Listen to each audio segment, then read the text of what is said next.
एक नए वीडियो के साथ आज मैं फिर हाजिर हूँ, आपका होस्ट और दोस्त विक्रांत जोशी। आपका स्वागत करता हूँ मेरे व्यू मास्टर में, जिसमें हम लेके आते हैं वर्ल्ड अफेयर्स और डिफेंस के दिन भर की टॉप खबरें। चलिए जान लेते हैं। अपनी सबसे पहली खबर की बात करेंगे तो ब्रह्मोस की तरफ से निकलकर सामने आ रही है। आपको पता है कि भारत का अभिमान है ब्रह्मोस सुपरसोनिक क्रूज मिसाइल, और जिसका पहला एक्सपोर्ट कस्टमर फिलीपींस बना था और इसको ऑलरेडी ये डिलीवर किया जा चुका है। साउथ चाइना सी में ब्रह्मोस के आने से फिलीपींस की ताकत बहुत ज्यादा बढ़ गई है और चीन के खिलाफ इसको एक बहुत ही पोटेंट हथियार माना जा रहा है। पर यूएस के विदेश मंत्रालय के पूर्व सलाहकार और कार्नेगीज एंडाउमेंट फॉर इंटरनेशनल पीस के एक सीनियर फेलो की तरफ से, जिनका कि भारत में एक इंटरव्यू लिया गया था, उनकी तरफ से ये कहना था कि फिलीपींस इस ब्रह्मोस मिसाइल का अच्छे से इस्तेमाल कर नहीं पाएगा, या ब्रह्मोस मिसाइल फिलीपींस के लिए सही नहीं है, या जितना पोटेंट उसको माना जा रहा है चीन के खिलाफ फिलीपींस की तरफ से, उतना वो कारगर होगा नहीं। जबकि भारत के नेवी के वो व्यक्ति जिन्होंने भारतीय शिप्स में ब्रह्मोस को इंटीग्रेट करवाया था, उनका ये कहना है कि ये हथियार बहुत कारगर है। पूरी खबर आप समझिए। असल में यूएस के विदेश मंत्रालय के पूर्व सलाहकार के द्वारा ये कहना है कि C4ISR यानी कि command control communication computers intelligence surveillance and reconnaissance, ये जो इक्विपमेंट हैं या ये चीजें जिन इक्विपमेंट से की जाती है, इनके बिना कोई भी हथियार या ब्रह्मोस कारगर नहीं होगा युद्ध के सिनारियों में। इसका मतलब आप ये समझ सकते हैं कि ये कुछ ऐसे इक्विपमेंट्स हैं जो कि अलग अलग सेंसर से, चाहे हमारे किसी एयरक्राफ्ट में कोई सेंसर लगा हो उससे जो जानकारी आ रही हो, ऑन ग्राउंड जो सेंसर लगा हो उससे जानकारी आ रही हो, अलग अलग सेंसर से हमें जो पूरी सिचुएशनल अवेयरनेस होती है, उस अवेयरनेस के बिना इस हथियार का जितना सोचा जा रहा है कारगर, उतना ये हथियार कारगर नहीं हो सकता है। उनका कहना है कि फिलीपींस के पास ये जो चीजें हैं, जो सर्विलांस की बात कर ले, इंटेलिजेंस की बात कर ले, कमांड कंट्रोल कम्युनिकेशंस, ये सारी चीजें फिलीपींस के पास उतनी कारगर है नहीं जितना कि कारगर होनी चाहिए इस मिसाइल को इस्तेमाल करने के लिए, और चीन के खिलाफ इसका बहुत ज्यादा इस्तेमाल नहीं हो पाएगा। इसके विरुद्ध जो इंडियन नेवी के पूर्व कमांडर रह चुके हैं ऑफिसर मिलिंद कुलश्रेष्ठा, जिन्होंने इंडियन नेवी में ये C4I यानी कि जो ये कंप्यूटर और कमांड की हम बात कर रहे हैं, ये सारी चीजें इंडियन नेवी के शिप में इंटीग्रेट करी और उसके बाद ब्रह्मोस को इंटीग्रेट करवाया। उनका ये कहना है कि ऐसा कोई जरूरत नहीं है कि जितनी भी चीजें बताई जा रही हैं इनकी बहुत ज्यादा आवश्यकता नहीं है। ब्रह्मोस एक बहुत घातक हथियार है और इनके बिना भी वो चीन को या फिलीपींस के विरोधियों को बहुत ज्यादा नुकसान पहुंचा सकता है। मेरे हिसाब से कुछ हद तक यूएस के जानकार और भारत के जानकार दोनों अपनी अपनी जगह सही हैं। आपका इस पर क्या कहना है कमेंट बॉक्स में बताइएगा। क्या फिलीपींस ने ये जो हथियार खरीद लिया है, यूएस को ऐसा लग रहा है कि फिलीपींस धीरे धीरे रशियन या भारतीय हथियारों की तरफ बढ़ रहा है और ब्रह्मोस का कोई जवाब उनके पास है नहीं जो कि फिलीपींस को वो बेच सके और चीन के खिलाफ लगा सके? क्या ये खींच है जो यूएस के पूर्व सलाहकार के द्वारा ब्रह्मोस की बुराई निकलकर सामने आ रही है? क्या भारत से और भी जो देश ब्रह्मोस खरीदना चाहते हैं उनको पीछे खींचने का प्रयास है उनके इस वक्तव्य से?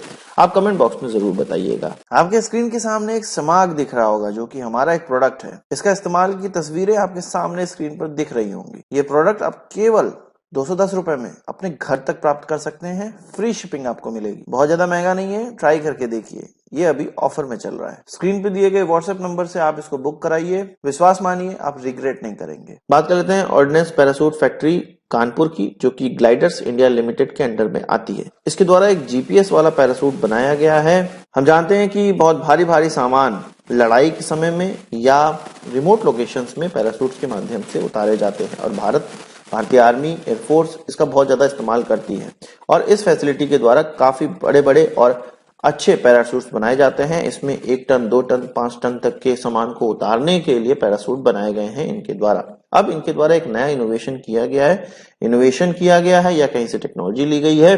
ये जीपीएस गाइडेड पैराशूट बनाने वाले हैं जो कि इस पूरे पैरासूट से सामान को उतारने को पूरा रेवोल्यूशनाइज करने वाला है। असल में जब पैरासूट से सामान उतारा जाता है तो वो इधर उधर पिन पॉइंट लोकेशन पे नहीं गिरते हैं, जिससे कि ग्राउंड पे जिस इफेक्टिवनेस से चीजें पहुंचनी होती है वो नहीं पहुंच पाती है। अगर जीपीएस गाइडेड ये हो जाएंगी तो पिन पॉइंट सामान को उतारा जा सकता है। इस कंपनी के द्वारा P7 heavy drop parachute system बना लिया गया है, जिसको कि बल्क प्रोडक्शन के लिए ऑलरेडी क्लियरेंस दी जा चुकी है और ये इंडियन आर्मी को अब डिलीवर होने लगेगा। एक बहुत बड़ी और अच्छी खबर इसको माना जा सकता है। बात कर लेते हैं जम्मू कश्मीर की, और पर्टिकुलरली हम लोग जम्मू की बात करेंगे और हम जो देख रहे हैं आतंकवादी घटनाएं वो बहुत ज्यादा बढ़ गई हैं और ये हमारी सिक्योरिटी फोर्सेस को भी समझ में आ रहा है। तभी तो 2 दिन पहले मैंने आपको बताया था कि 500 से ज्यादा पैरा एसएफ के जवानों को जम्मू रीजन में उतारा गया है कुछ 40 से 50 टेररिस्टों को निस्तनाबूद करने के लिए, जो कि पाकिस्तान से आए हैं और ये कहा जा रहा है कि तालिबान में ट्रेनिंग लेकर आए हैं और यूएस के खिलाफ लड़कर आए हैं। ऐसे 40 से 50 टेररिस्ट भारत के अंदर घुस गए हैं और इंटरनेशनल बॉर्डर के थ्रू ये घुसे हैं, थोड़ी सी हमारी लापरवाही की वजह से। अब इनके खिलाफ 2003 में जो एक ऑपरेशन लॉन्च किया गया था सर्प विनाश, उसी की तरफ नया ऑपरेशन लॉन्च किया गया है। इनफैक्ट कई जानकारों का यह कहना है कि ऑलरेडी ऑपरेशन लॉन्च कर दिया गया है और धीरे धीरे ये बहुत ज्यादा इंटेंस होने वाला है। जब 2003 में सर्प विनाश लॉन्च किया गया था, 2009 तक खतरनाक तरीके से टेररिस्टों को मारा गया था, जम्मू रीजन से पूरा सफाया कर दिया गया था और 2009 के बाद अब 2024 तक पूरी शांति बनी हुई थी जम्मू रीजन में, पर अब इसको बिगाड़ा जा रहा है और कहीं स्थिति हाथ से ना निकल जाए इसलिए भारतीय सेना प्रोएक्टिव कदम ले रही है और एक लाइन से पूरी, आप एक तरह से कह रहे हैं कि झाड़ू लगाने वाला काम यहाँ पर होने वाला है जम्मू के अंदर और हम देखेंगे कि 50 से 60 टेररिस्ट हमें जल्द ही मरते हुए दिखेंगे, मरे हुए दिखेंगे और इसकी खबरें लगातार आने लगेंगी। आपको इस खबर पर क्या कहना है कमेंट बॉक्स में जरूर बताइएगा। अब बात कर लेते हैं डीआरडीओ के एंटी ड्रोन सिस्टम की, जिसमें कि powerful laser directed energy weapon का इस्तेमाल किया जाएगा हार्ड किल के लिए। साथ ही साथ इसमें आर्टिफिशियल इंटेलिजेंस और मशीन लर्निंग का भी इस्तेमाल किया जाएगा ताकि इसकी एफिशिएंसी बहुत ज्यादा बढ़ जाए। अब फर्ज करिए एक सिनारियो है जहां पर डीआरडीओ की तरफ से एक एंटी ड्रोन सिस्टम लगाया गया है जो कि लेजर का इस्तेमाल कर रहा है। इस लेजर का इस्तेमाल किस तरह के टारगेट पे करना है ये चीज आर्टिफिशियल इंटेलिजेंस से डिसाइड होगी। मशीन लर्निंग का इस्तेमाल आर्टिफिशियल इंटेलिजेंस को और ज्यादा बेहतर बनाने के लिए किया जाएगा।